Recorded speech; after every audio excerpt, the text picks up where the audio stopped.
Good morning students. हाय, आज मैं आपको बताने वाला हूं कि solubility of gases in the liquid. Previous lecture में मैंने सॉल्युबिलिटी ऑफ सॉलिड्स आपको एक्सप्लेन करी थी और उसके कुछ फैक्टर बताए थे कि सॉल्युबिलिटी किन किन बातों पर डिपेंड करती है। आज हम solubility of gases in the liquid पढ़ रहे हैं। इससे पहले हमने solubility of solid in the liquid पढ़ी थी। आज हम गैसेस की सॉल्युबिलिटी देखना चाह रहे हैं। How can a gas be dissolved in a liquid. तो सबसे पहले आप जानना चाहेंगे कि solubility of gas in the liquid में सॉल्युबिलिटी ऑफ गैस कैसे आप डिफाइन करेंगे। तो जैसे कि आप देख पा रहे हैं, the solubility of any gas in a liquid is the volume of gas that can be dissolved in unit volume of the liquid to form saturated solution at the temperature and 1 atmospheric pressure. That is called solubility of gas in the liquid. ये आपका एक definition हो गया कि solubility of gases in the liquid को हम कैसे define करते हैं। सबसे इंपॉर्टेंट बातें होती है बेटा कि जब भी हम किसी गैस को लिक्विड में डिसॉल्व करते हैं तो बहुत सारे फैक्टर उसमें काम करते हैं। तो जो सबसे इंपॉर्टेंट फैक्टर है किसी गैस को लिक्विड में डिसॉल्व रखने के लिए, वो इंपॉर्टेंट फैक्टर्स क्या हैं, आइए देखें कि factors affecting the solubility of gas in the liquid. First factor है nature of gas and solvent. Same factor यहां भी है जो हमने प्रीवियस लेक्चर में पढ़ा था। वहां पे हम सॉलिड की सॉल्युबिलिटी लिक्विड में देख रहे थे, यहां पे हम गैस की सॉल्युबिलिटी हम लिक्विड में देख रहे हैं। कितना अंतर है। वहां पे हम सॉलिड को लिक्विड में डिसॉल्व कर रहे थे, यहां पे हम गैस को लिक्विड में डिसॉल्व कर रहे हैं। तो पहला फैक्टर क्या है बेटा आपका, nature of gas and solvent. Same concept which I have described in previous lecture, like dissolve like। कुछ गैसें पोलर गैसेस होती है, polar gases dissolve in polar solvent, like dissolve like. तो कुछ गैसें क्या होती है, लिक्विड में ज्यादा डिसॉल्व होती है। ये ज्यादा डिसॉल्व क्यों होती है, क्योंकि गैस का नेचर होता है और वो रिस्पेक्टिव सॉल्वेंट के साथ उसकी क्या रिएक्टिविटी है उस पर डिपेंड करता है। अगर किसी गैस की रिएक्टिविटी उस पर्टिकुलर सॉल्वेंट के साथ ज्यादा है तो वो गैस ज्यादा डिसॉल्व होगी, जबकि कुछ गैसें ऐसी होती हैं जिनकी केमिकल रिएक्टिविटी सॉल्वेंट के साथ उतनी अच्छी नहीं होती है तो वो कम डिसॉल्व होती है। तो क्या आपके पास कौन कौन सी गैसें ऐसी, जैसे CO2, NH3 and HCl। These the gases are the highly soluble gases because of their reactivity with water। In gases की रिएक्टिविटी वाटर के साथ ज्यादा है, इसलिए ज्यादा सॉल्युबल है, हाईली सॉल्युबल है। तो पहली बात, हमारा nature of gas and solvent पे कैसे डिपेंड किया। अगर इन गैसों को अगर आपने पानी में डिसॉल्व किया तो इनकी सॉल्युबिलिटी ज्यादा होगी। किन की, CO2, NH3 एंड HCl, क्योंकि ये गैसें ऑलरेडी पानी में डिसॉल्व होती है तो इनकी सॉल्युबिलिटी क्या होगी आपकी, ज्यादा। लेकिन कुछ ऐसी गैसें भी हैं, while gases like hydrogen, oxygen and nitrogen are less soluble gases. क्यों होती है लेस सॉल्युबल गैसेस, क्योंकि इन गैसेस की वाटर के साथ जो रिएक्टिविटी है वो कम होती है, इसलिए these gases are less reactive. पहला फैक्टर था आपका nature of gas and solvent. दूसरा फैक्टर जो इंपॉर्टेंट है बेटा वो है effect of temperature. Temperature is the very weak factor for the solubility of gases in the liquid. अगर आप चाहते हैं कि कोई गैस लिक्विड में डिसॉल्व रहेगी तो आपको टेम्परेचर क्या रखना पड़ेगा, कम। जितना कम आप टेम्परेचर रखेंगे उतना ही गैस लिक्विड में डिसॉल्व रहेगा। क्या लिखा है कि the solubility of gas generally decreases. solubility of gases generally decrease with increase of temperature. अगर आप टेम्परेचर बढ़ाएंगे तो गैस की solubility उस लिक्विड में क्या होगी, कम हो जाएगी. तो solubility of gas generally decreases with increase of temperature because क्यों होता है ऐसा? जो dissolution होता है गैस का, dissolution of any gas in the liquid, जब हम किसी गैस को सॉल्वेंट के साथ मिक्स करते हैं, किसी गैस को जब हम डिसॉल्व करते हैं तो यह रिएक्शन एक्सोथर्मिक होती है. यानी कि गैस को लिक्विड के साथ हम अगर डिसॉल्व कर रहे हैं तो इस समय हीट इवॉल्व होती है, और जहां पर हीट इवॉल्व होगी वो रिएक्शन क्या होगी, एक्सोथर्मिक होगी. तो ली चैटलर प्रिंसिपल के अकॉर्डिंग वहां पर हमें टेम्परेचर क्या रखना पड़ेगा, कम रखना पड़ेगा. अगर हम टेम्परेचर कम रखेंगे तो सॉल्युबिलिटी गैस की क्या होगी, बढ़ेगी. जैसे कि यहाँ पे लिखा हुआ कि गैस प्लस सॉल्वेंट, किसी गैस को अगर लिक्विड में आप डिसॉल्व करते हैं तो जो सॉल्यूशन बनता है लेकिन हीट भी इवॉल्व होती है. This reaction mean exothermic reaction. For exothermic reaction temperature should be low, temperature क्या होना चाहिए, कम होना चाहिए. तब क्या होगा, उस गैस की सॉल्युबिलिटी ज्यादा होगी. ये आपने ली चैटलर प्रिंसिपल में पढ़ा हुआ है.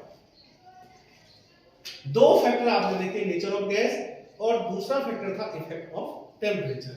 इन जनरल क्या होता है कि अगर आप चाहते हैं कि कोई गैस ज्यादा से ज्यादा डिसॉल्व रहे तो आपका टेम्परेचर क्या रखना पड़ेगा, आपको लो रखना पड़ेगा.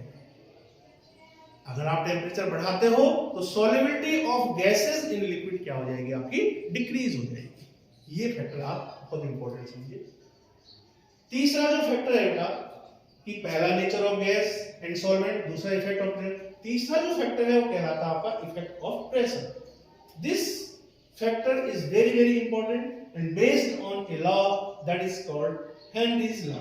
हेनरी ने क्या कहा था, the effect of pressure on the solubility of gas in the liquid given by Henry, and according to Henry law, Henry ने क्या कहा था कि the mass of gas to be dissolved in given volume of liquid at constant temperature is directly proportional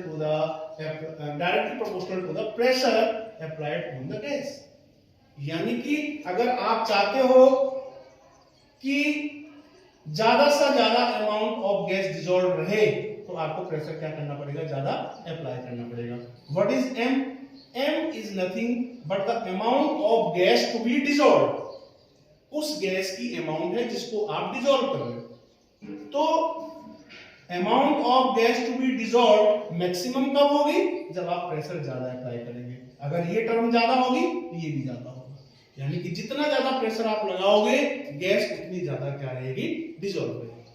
तो m is directly proportional to p या m equals to kp where k is constant. तो क्या कहा, temperature T क्या होना चाहिए, constant होना चाहिए. और हेनरी ने कहा कि पर्टिकुलर टेम्परेचर या टेम्परेचर को कांस्टेंट रखते हुए अगर आप गैस का प्रेशर बढ़ा रहे हैं तो गैस पे अगर जितना ज्यादा आप प्रेशर बढ़ाओगे वो लिक्विड में उतनी डिसॉल्व रहेगी, लेकिन टेम्परेचर क्या होना चाहिए, कांस्टेंट होना चाहिए. अगर टेम्परेचर वेरी करेगा तो टेम्परेचर वेरी करने से मॉलिक्यूल्स की काइनेटिक एनर्जी क्या हो जाएगी, बढ़ जाएगी. और मॉलिक्यूल की काइनेटिक एनर्जी बढ़ जाएगी तो गैस डिसॉल्व होने की बजाय एस्केप हो जाएगी, आउट ऑफ स्केप हो जाएगी, उसमें डिसॉल्व नहीं होगी. तो यानी कि अगर आप चाहते हैं कि गैस डिसॉल्व रहे तो temperature should be low, temperature should be low and pressure should be high. इसका एक बेस्ट एग्जांपल मैं आपको देता हूं. कोल्ड ड्रिंक्स बोतल्स होती है, जो कोल्ड ड्रिंक बोतल होती है उनको गर्मियों में क्या रखा जाता है, आपको फ्रीजर में रखा जाता है बेटा. उसके दो कारण है. फ्रीजर में रखने से क्या होगा कि एक तो बोतल का जो टेम्परेचर है वो कम रहेगा.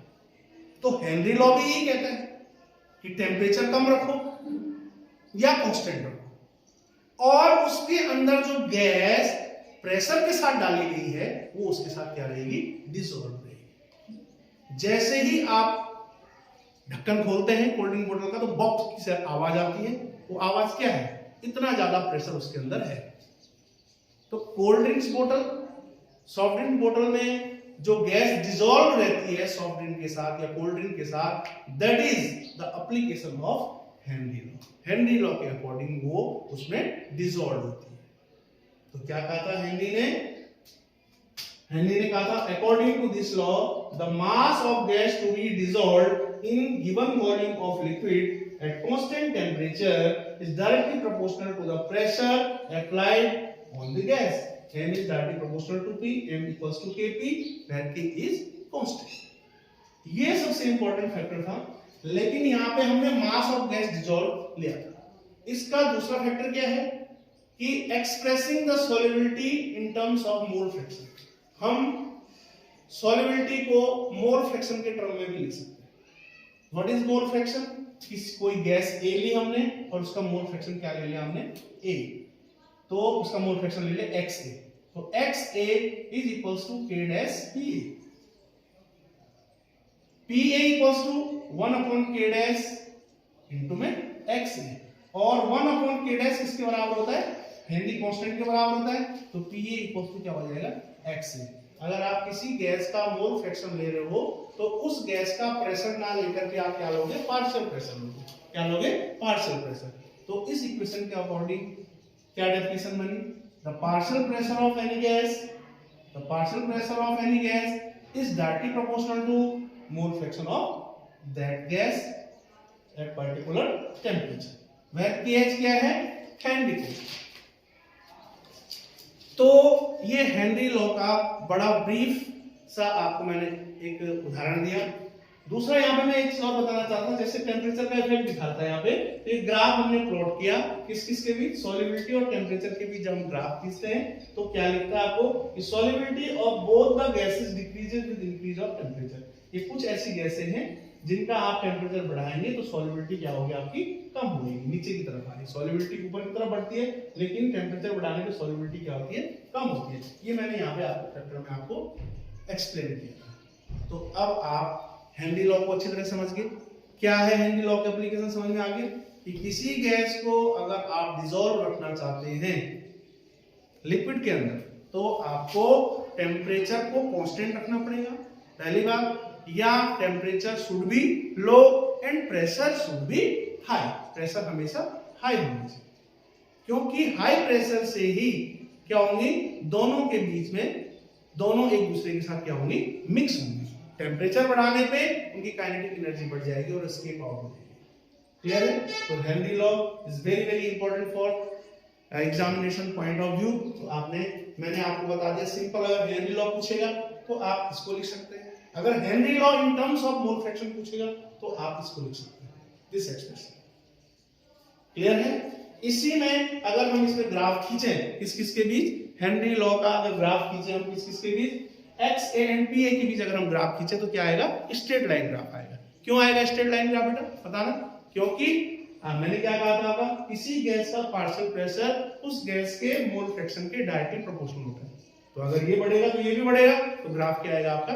स्ट्रेट लाइन ग्राफ आएगा। कैसा ग्राफ आएगा आपका? Straight line graph. मैं आपको खींच के दिखाता हूँ। ग्राफ हम बनाएंगे यहाँ पे, मैं यहाँ पे एक ग्राफ बना देता हूँ। This graph is plotted between, this is the graph, this graph is plotted between mole fraction, mole fraction क्या लिखते हैं?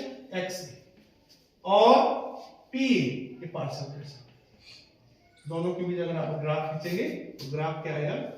स्ट्रेट लाइन ग्राफ आएगा।